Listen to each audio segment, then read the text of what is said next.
और नोएडा में स्मॉग से लोगों को किन मुश्किलों का सामना करना पड़ रहा है, बता रही हैं हमारी संवाददाता अर्पणा त्यागी। दिल्ली एनसीआर एक बार फिर से गैस चैम्बर बन चुका है और खासतौर पर अगर दिल्ली की बात करें, ये देखने को मिल रहा है कि जितना पोल्यूशन है वो सारा धरती पर आ गया है और आपकी जो विजिबिलिटी है वो बिल्कुल बेहद ही कम हो गई है। आगे 100 मीटर तक का नहीं दिख रहा है। इसी के चलते काफ़ी यातायात भी प्रभावित हो रहा है और अब एक घंटा डेढ़ घंटा लेट स्कूल की बसेस जा रही हैं क्योंकि फॉग के चक्कर में जो स्मॉग हो गया है, जिसकी वजह से इतना जो धुंध इस कदर हो गई है कि 100 मीटर तक का नहीं दिख रहा है। बहुत धीरे धीरे गाड़ियों को चलना पड़ रहा है और दिन में भी लाइट्स का प्रयोग करना पड़ रहा है। वीडियो जर्नलिस्ट सुभाष चंद्र के साथ अर्पणा त्यागी, न्यूज़ नेशन दिल्ली। और स्मॉग के बीच बच्चों को स्कूल ले जाने में किन मुश्किलों का सामना करना पड़ रहा है, बता रही हैं हमारी संवाददाता दीक्षा पांडे। स्मॉग के चलते पेरेंट्स में भी काफ़ी डर है। जब वो अपने बच्चों को स्कूल छोड़ने आ रहे हैं तो रास्ते में हालात जो हैं, जो वातावरण है वो काफ़ी बिगड़ चुका है। तो हम उन्हीं से बात करेंगे। मेरे साथ मौजूद हैं एक मदर। आपको क्या स्मॉग के चलते आपको डर है कि आपका बच्चा जो है वो बीमार हो सकता है? ऑफ कोर्स, बिकॉज बच्चों के लंग्स क्या होते हैं, इतने प्रिपेयर्ड नहीं होते हैं and because of this pollution उनकी हेल्थ इफेक्ट होगी ही होगी। So I was just telling my husband कि उसके लिए हम एक मास्क खरीद लेते हैं सो दैट थोड़ा प्रोटेक्शन मिल जाए। स्कूल से किस तरह के कॉपरेशन की आप उम्मीद करते हैं? Just on the timings basically. Smog के चलते थोड़ा टाइमिंग शिफ्ट कर सकते हैं। इस तरह से जो पेरेंट्स हैं उनके मन में भी कहीं ना कहीं इस बात का डर है कि अगर वो इस स्मॉग के दौरान अपने बच्चों को स्कूल लेकर जा रहे हैं तो कहीं ना कहीं उस स्मॉग का उनके बच्चों पर भी असर पड़ेगा। तो उनकी तबीयत को लेकर एक पेरेंट्स के मन में भी खौफ है। वीडियो जर्नलिस्ट गौरव अरोड़ा के साथ दीक्षा पांडे, न्यूज़ नेशन, नोएडा। और इस वक्त गाजियाबाद और दिल्ली से हमारे दो सहयोगी हमारे साथ जुड़ रहे हैं। सबसे पहले गाजियाबाद का रुख कर लेते हैं। हिमांशु हमारे साथ है। हिमांशु, बच्चों और बुजुर्गों को तो इस प्रदूषण के कारण समस्या हो ही रही है, लेकिन आज सुबह की जैसी स्थिति है, जो लोग ऑफिस जाने के लिए भी निकल रहे हैं उन्हें भी सड़क पर कुछ नजर नहीं आ रहा।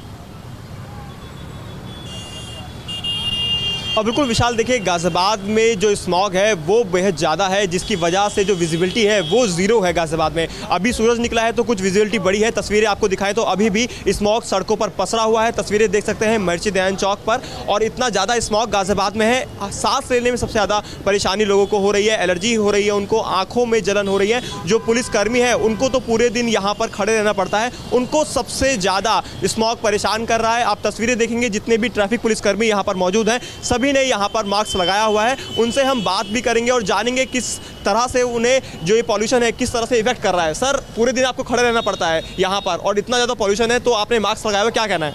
हाँ सर, पॉल्यूशन बहुत ज़्यादा है और आंखों में जलन जैसी होती है, इसीलिए हम लोग मास्क का प्रयोग करते हैं।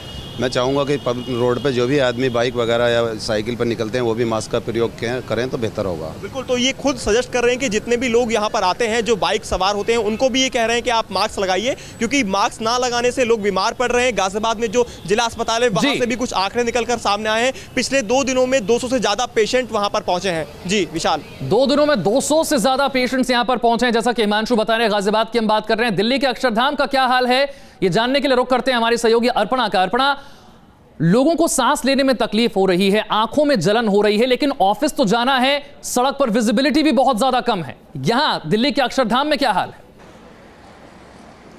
जी बिल्कुल विशाल, मैं सबसे पहले आपको दिखा दूं कि हम अक्षरधाम फ्लाईओवर पे खड़े हैं। तकरीबन सारी जितनी भी गाड़ियां हैं सबकी हेडलाइट्स ऑन है और यहाँ से जाने वाले लोग, जितने भी ऑफिस जाने वाले लोग हैं, सबको सांस लेने में भी तकलीफ हो रही है। अब हम आपको सीधा यहाँ इधर NH24 की तस्वीरें दिखाते हैं, जो मेरे बाएं और पर नीचे की साइड है। आप देख सकते हैं दूर तक यहाँ पे बिल्कुल विजिबिलिटी ज़ीरो के ना के बराबर है। हमें यहाँ से थोड़ी दूर का भी नहीं दिख रहा है।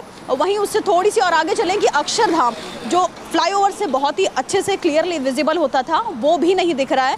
तो जैसे जैसे दिन अभी होता जा रहा है, धूप होती जा रही है, थोड़ा बहुत ये कह सकते हैं कि थोड़ी बहुत दिख रहा है, रास्ता दिख रहा है। वहीं एयर क्वालिटी इंडेक्स इतनी ज़्यादा बढ़ गई है, सांस लेने में तकलीफ़ हो रही है। और अगर बात करें कि मैं भी खुद यहाँ खड़ी हूँ तो ऐसी हालत हो गई है कि आंखों में बहुत ज़्यादा जलन हो रही है, इचिंग हो रही है।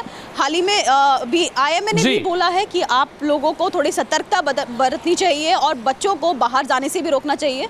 तो बस अब ऐसा अनुमान लगाया जा रहा है कि 2-3 दिन बाद शायद दिल्ली में जो स्मॉग है वो कम हो जाए और बाकी स्थिति आप सब भी देख रहे हैं। 2 से 3 दिन तक ये स्थिति सुधरनी मुश्किल लग रही है। हमने आपको गाजियाबाद का हाल बताया, दिल्ली का हाल बताया, नोएडा से मनीष हमारे सहयोगी भी हमारे साथ जुड़ रहे हैं, उनसे जानेंगे नोएडा की स्थिति क्या है। लेकिन उससे पहले जो बच्चों के माता पिता हैं उन्हें किस तरह की समस्या का सामना करना पड़ रहा है, जरा सुनिए।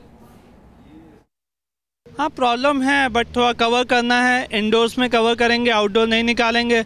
आउटडोर में ऐसे मास्क यूज़ करेंगे तो कंफर्टेबल है। नोएडा से मनीष हमारे साथ जुड़ रहे हैं। मनीष, गाजियाबाद में दिल्ली में 5वीं तक के स्कूल बंद कर दिए गए हैं, नोएडा की स्थिति क्या है और यहां पर विजिबिलिटी कितनी है?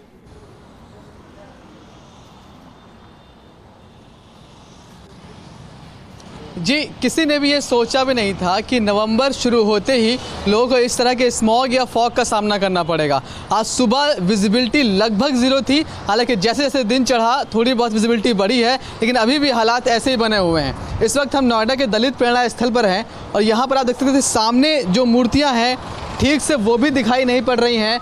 ऐसे में जो लोग यहाँ से एक्सप्रेसवे की तरफ निकल रहे हैं उनको काफ़ी दिक्कतों का सामना करना पड़ रहा है। ट्रैफिक यहाँ पर बेहद धीमा हो रखा है, लोगों ने अपनी गाड़ियों की लाइट्स ऑन कर रखी हैं, उसके बावजूद वो अपनी गाड़ी पर स्पीड नहीं दे पा रहे हैं, लोग काफ़ी धीमे चल रहे हैं। स्कूलों की बात की जाए तो अभी तक यहाँ पर स्कूलों को बंद करने की बात तो नहीं कही गई है, लेकिन सभी स्कूलों ने खुद ही ये प्रिकॉशन लेते हुए कहा है कि हम बच्चों की जितनी भी आउटडोर एक्टिविटीज़ थी, जो भी स्पोर्ट्स की एक्टिविटीज़ थी, वो सारी बंद कर दी गई हैं और उनसे कहा गया है कि सभी बच्चे मास्क लगाकर स्कूल पहुँचे।